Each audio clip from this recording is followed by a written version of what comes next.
Hi, so my question is regarding the mass deportation that Donald Trump is trying to enforce if he is elected as president. And my question is, do you think this mass deportation is fair? And if you do, why? Yes, of course, I do. And first and foremost, we'll start with the people that committed crimes while they're here, DUIs, murders, rapes, so on and so forth. So let me give you one very simple example that is emotional, but it is personal, and it is local. The killer of Laken Riley should be deported and should be put in a foreign prison, not an American prison. Now, I will admit, not everyone who's coming in here illegally is like the killer of Laken Riley, of course, but that is a very personal example of a UGA student that was just, you guys know the situation, okay? And to be very clear, if Donald Trump was president, Laken Riley would be alive today. That was an unnecessary killing that was completely because of open border policy. But if your first act into a country is to break a country's laws, of which illegal immigration is and the illegal people coming in the country are, then we have every right to repel them and to send them back to their country of origin. Do you think this mass deportation will negatively affect the U.S. economy? I actually think it will positively affect the U.S. economy. I think that what it will do is, number one, you guys will have less people to compete for housing prices. So one of the reasons why housing is going up is because in supply and demand, if you have 10 million new people, they have to live somewhere.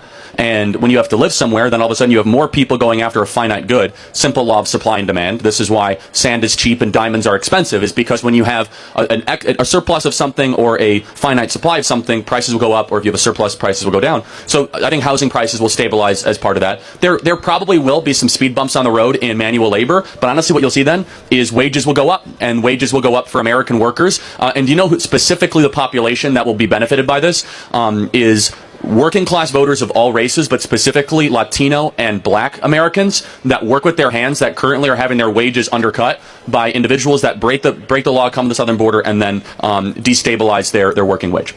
Well, I disagree, because if you already know, illegal immigrants make up 20% of the labor force in the United States, and they pay over $100 billion in taxes, but they receive almost no benefits from the taxes that they pay from. So I believe the wages won't necessarily go up. If anything, they'll probably go down, because people are now fighting for more degree-based Yeah, so first of all, I don't expect you to know this, but they, of course, do receive benefits. For example, they show up at a hospital, they'll receive care.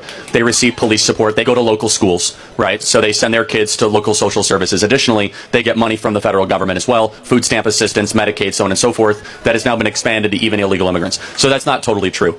Secondly, though, they're still here on our terms. So we just might have a difference of how a country should be constituted.